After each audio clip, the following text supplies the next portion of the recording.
Ito yung binigay niya sa akin. Ging niya talaga, promise. Ang ganda. Napawis ka? Bakit may electric fan? Di kausap ko nang. Ba't hindi mo na lang kasi ipasok sa bag mo? Ipasok mo. It's like every time the conversation changes and I want you right back, right back. You say that I'm hypnotic. So yun na nga.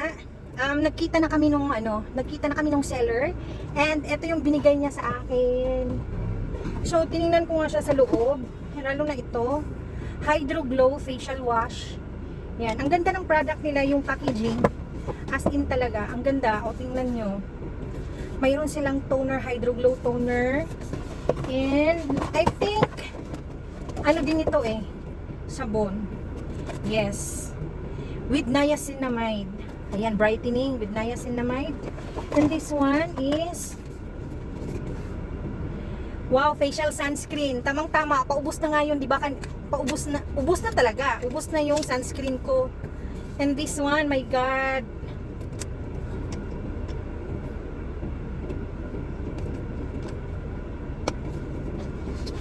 Thank you so much talaga, Ma'am Jaja.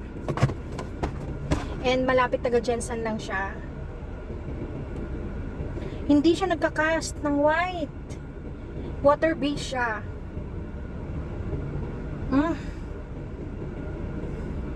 Okay yung amoy. So yun na lang. And syempre, eto yung i-skin routine na natin sa gabi. Tatry natin yung product nila. And that's all. Susunduin na natin si Ezekiel, yung grade 3 ko. And ang saya-saya ko talaga, promise.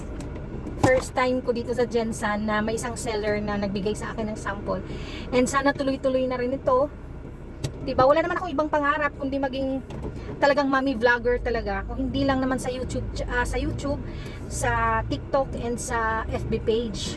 So kung hindi pa kayo naka-follow sa FB page ko, nandito lang siya. Follow niyo po ako sa FB page ko. Doon talaga makikita niyo yung mga mini vlogs ko doon, na mga short video, yung everyday na routine ko as a mom of 3. And yun lang. Don't forget to subscribe to my channel and paki-like na lang po ng video. Bye! Ayan, tingnan mo kung ano yan. Diba? I'm so happy. Gusto ko yung my pen. Wala, ano pa pala itong maliit? Meron pa pala. At saka may letter ba? Yes. Wala, may letter. Ano sa pen? Mama siya. Bibi, thank you so much. Oh, diba? Kami. Alam mo yun, alam na lagi. What's this? Mayroon pa moisturizer. Meron din siyang moisturizer.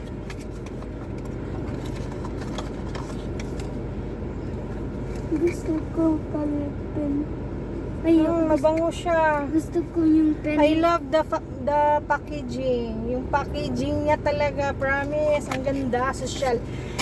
Ang ganda ng packaging ng Premo Skin. Gusto ko na yung pen, yung drawing ko. With niacinamide. Yun talaga yung pinakamaganda. Yung may niacinamide talaga siya, ha? Gusto ko yung pen, yung may top. Hindi pa nagdating. Mag-wait lang tayo, okay? Bye-bye. Susunduin na naman namin si Bunso at saka si Kuya mamaya. Bye! A few moments later. Hi guys! So nasundo ko na nga si Kuya Kel. You say hi, Kuya Kel. 3 PM kasi yung labasan niya. And si Kuya Sia naman tsaka si Bunso, ang labasan nila is 4:30. Kaya umuwi muna kami ng bahay kanina and then bumalik na naman ako dito. Di ba labasan na talaga, tagal talaga nila.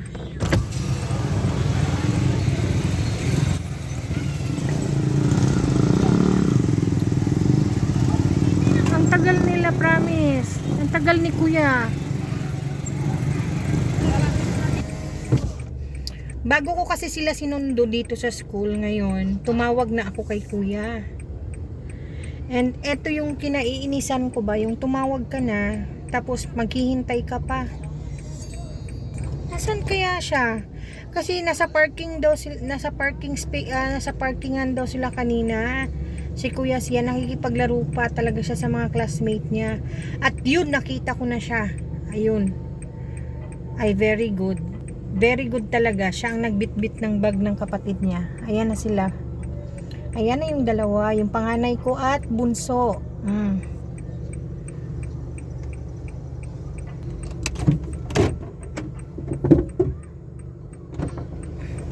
Dito ka, Drex. Kay si kuya dyan. Kung may kunin ako ma. Saan? Doon sa parking. O di, doon man tayo magdaan. Ano, kamusta? Okay lang. Pawis ko yun. Ha? Napawis. Hindi kayo mag-bless? Yes. Aray, oh bless. Bless man, dapat kiss kay mama. Hindi mo na naman suot ang uniform mo. Kasi kanina ko napawis ako. Napawis ka, bakit may electric fan? Di kausap ko naman ang teacher mo. Ang natapos na yun, andyan yun ang exit fan. Ang nararo ko go doon. And wala may exit fan. Okay. Anong kunin natin doon siyan? Yung uniform ko nakalimutan ko kay gitanggal ko baka madumihan. Ba't mo naman kinalimutan? Nalaka. Mawala yun doon. Sino naghawak? Yung doon man sa mga bag namin po yung ginablagay namin. Ba't hindi mo na lang kasi ipasok sa bag mo? Ipasok mo na lang sa bag mo. Next time ipasok mo ha.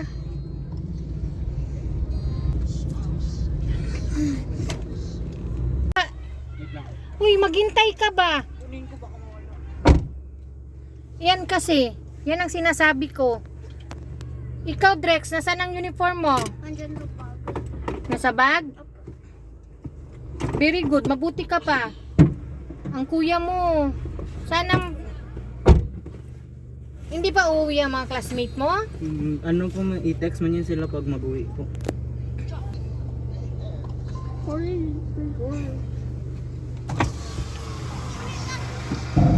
O ba't nandyan na kayong lahat sa likod? Po? Ba't nandyan na kayo lahat sa likod na kaupo? Para na akong driver nyo. Driver nyo ang mama nyo? Ha? Yaya na driver pa? Kabunso? Be, mag-behave kayo, be. Hello, good morning. Good morning, guys. Good morning, mga marites. Good morning, mga marikoy. And today is Tuesday. So, eto yung continuous ng vlog natin kahapon. And nung dumating kami dito sa bahay kagabi, napagod nga ako kasi nga nag-edit pa ako ng iba kong mga vlogs. So, eto nga, nagkakape tayo. Tulog pa yung mga bata. And wala kaming klase today. So happy. Kasi nga, time check tayo. Nagising ako 8:30. And ang una ko kaagad na ginawa, eto, kakape. And yung mga bagets naman, tulog pa. Magluluto tayo ng breakfast. Brunch na pala. Yun ang iluluto natin. So, samahan niyo ako. So, magluluto tayo ng tapa. Ayan. Nag-grocery kasi ako kahapon.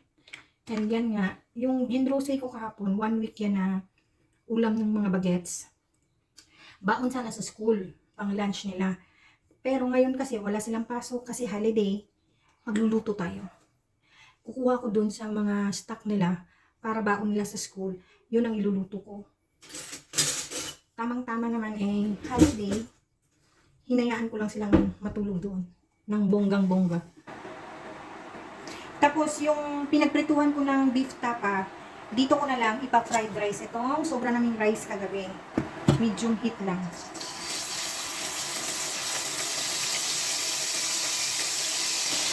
Oh my God. Malaki naman ito.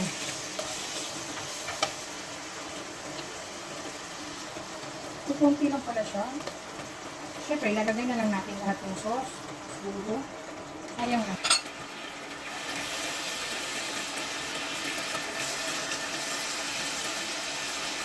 Malambot naman pala siya. Ayan. So, tingnan nyo naman yung panahon ngayon, guys. Tingnan nyo, ha. Makulimlim talaga. As in, gray na gray yung langit namin dito. Ano ba? Binigyan kita ng pagkain kanina. Ibinigay mo lang din na kasama mong pusa. Ha?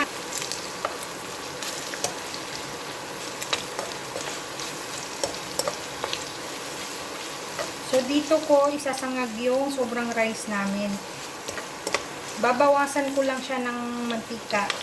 Dahil naparami nga yung lagay ko. Pag ganito kasing walang pasok, weekends or may holiday, hinahayaan ko lang talaga silang matulog.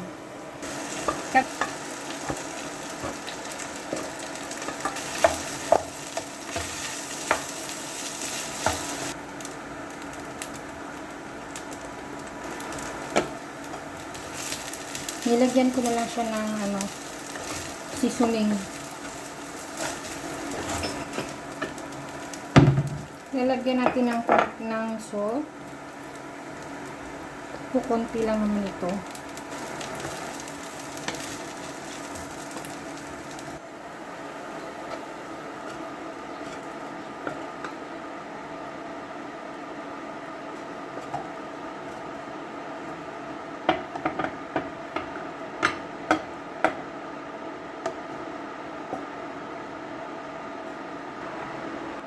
Ayan na yung simpleng fried rice natin.